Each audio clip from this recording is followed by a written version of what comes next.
Oke, setelah apa yang terjadi nih pada chapter 1073 kemarin itu dan terungkap jika nama Gorosei itu terinspirasi dari sebuah mitologi dewa-dewi Yunani kuno, dimana itu pun inline nih dengan nama-nama planet yang mungkin digunakan oleh seluruh member Gorosei sendiri, dan mungkin Im sama juga terinspirasi dari sana pula sebagai rujukan personifikasi dari Dewi Bumi Gaia di abad kekosongan. Nah, teori paling masuk akal setelah kita bikinkan beberapa video sebelumnya nih, bahwa semua planet ini bersatu untuk mencoba meredupkan sinar matahari paling besar Nika. Maka Gorosei sendiri sudah sangat khawatir nih tentang kebangkitan buaya iblis itu dan gusar dengan hadirnya para generasi terburuk yang diberi nama para supernova.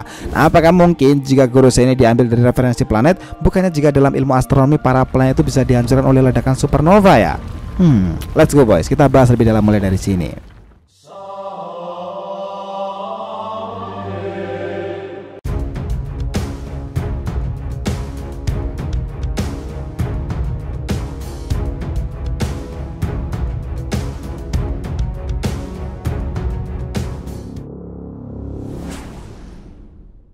Ya nakama di RTV Mediatif, welcome back again. Nah, kali ini kita akan ngebahas mengenai teori ledakan supernova yang akan menjadi penanda hancurnya Gorosei 5 bintang tertua. Oke, biar nggak salah persepsi silahkan simak sampai akhir ya. Jangan lupa like and kasih respon di video kali ini. Kita lanjut. Nah, dengarkan ini baik-baik. Oda Sensei bisa aja loh memang terinspirasi untuk memasukkan unsur cerita mitologi Yunani ke dalam tahap-tahap akhir final saga One Piece, di mana karakter pentingnya diambil dari analogi-analogi astronomi, dewa-dewi dan kepercayaan di masa lalu.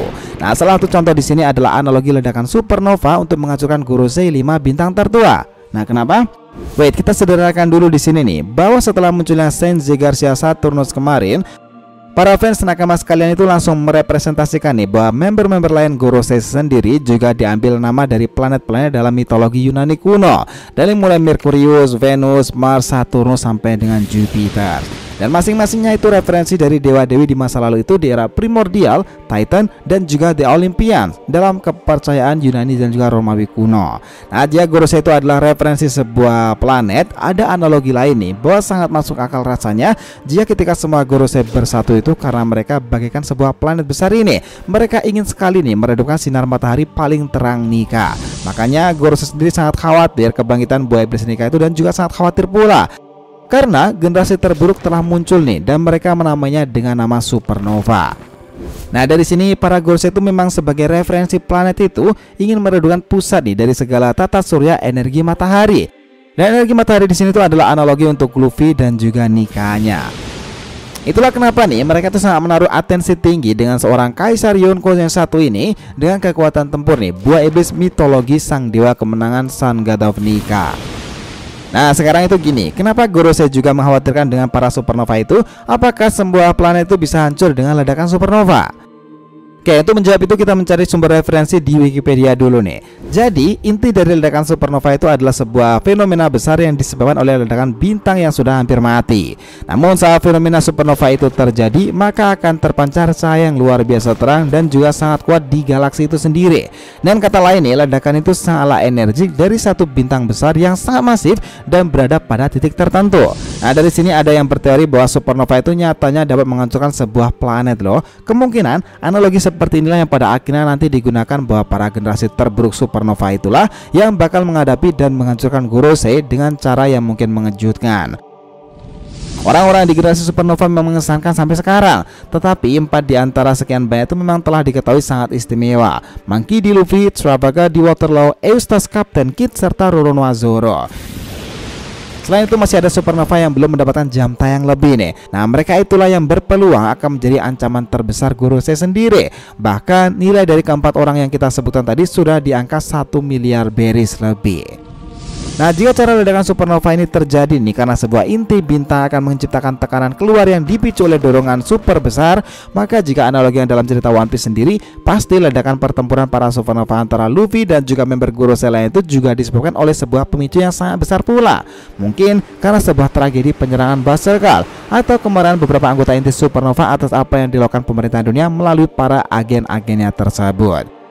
Nah, kalau dalam penjelasan secara astronomi bahwa ledakan supernova itu apakah bisa menghancurkan sebuah planet, itu tergantung ukuran planet tersebut. Namun, ledakan itu tetap akan membanjiri planet ini dengan radiasi yang sangat mematikan, tetapi di sini matahari tidak akan pernah mati dengan cara meledak seperti supernova. Nah, itu mungkin sebuah analogi yang bagus nih. Dan meskipun Luffy adalah bagian dari anggota supernova yang namanya dicap sedari awal sebagai Rocky generasi terburuk, tetapi ini dia tetap tak memihak manapun. Ia tetap independen dan juga tak terpengaruh pada supernova lainnya seperti Law atau bahkan Captain Kidd. Sekarang itu gini, Luffy ini sebenarnya memang tinggal menuju waktu saja nih untuk benar-benar membuat perhitungan melawan angkatan laut atas pemerintahan dunia. Jika mendapatkan pemicu yang lebih besar dari yang pernah ia terima sebelumnya seperti kepergian Ace saat di Marineford kala itu. Nah, proses itu bahkan membuat Luffy itu kembali ke sana nih kala itu untuk membunyikan lonceng Ox Bell, pertanda jika suatu masa di masa depan nanti akan datang pertempuran untuk mencari perhitungan. Nah, jika begini, maka benar nih apa yang dikatakan oleh Shirohige kala itu tentang sebuah pesannya. Suatu hari seseorang akan muncul dan akan menentang dunia, serta dia juga akan mengikut sejarah selama berabad-abad tahun lamanya. Sengoku, kau dan pemerintahan dunia takut akan perang besar yang akan datang ke dunia ini, bukan? Aku tak tertarik dengan harta karun itu. Namun ketika ditemukan, semuanya akan menjungkir balikan keadaan. Dan aku yakin seorang pasti akan menemukannya. Hari dimana itu terjadi pasti akan segera datang. Nah, bahkan Shirohige sempat membuka sebuah tabir tentang bocah dalam ramalan itu. Jika ramalan yang dibicarakan oleh rivalnya itu pasti akan terjadi suatu masa di masa depan nanti. Itulah kenapa di saat-saat kematiannya Shirohige itu menyatakan kepada dunia bahwa keberadaannya nih untuk menolong orang lain untuk terus mengejar yang disebut dengan One Piece sendiri, dan untuk mempersulit pemerintahan dunia nih dalam peran mereka sebagai antagonis utama.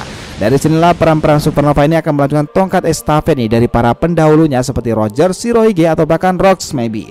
Tetapi untuk kasus Luffy itu memang dibuat lebih menarik lagi. Dia adalah bocah yang kemungkinan besar dalam ramalan tersebut orang yang memakan buaya iblis yang tak masuk dalam ensiklopedia umum Akuma no Mi.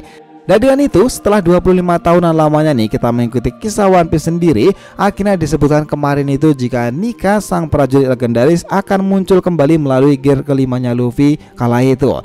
Dan semua memang terjadi benar dan kita saat ini sudah mengetahui nih Nika seperti apa kekuatan dan juga powernya. Nah, itulah kenapa inti dari kelanjutan prediksi One Piece chapter 1073 ke 1074 kemarin itu. Dan nantinya jika Gorosei itu benar terinspirasi nih dari sebuah mitologi dewa-dewi Yunani kuno, maka ini akan sangat nyambung bahwa Gorosei itu mungkin saja adalah referensi dari nama-nama planet di masa lalu. Dan meskipun planet itu mau meredupkan sinar matahari Nika, tetapi mereka juga harus memperhitungkan ulang nih, karena para supernova siap meledak untuk melawan orang-orang tinggi yang disebutkan sebagai dewa tertinggi di Marijoa sana.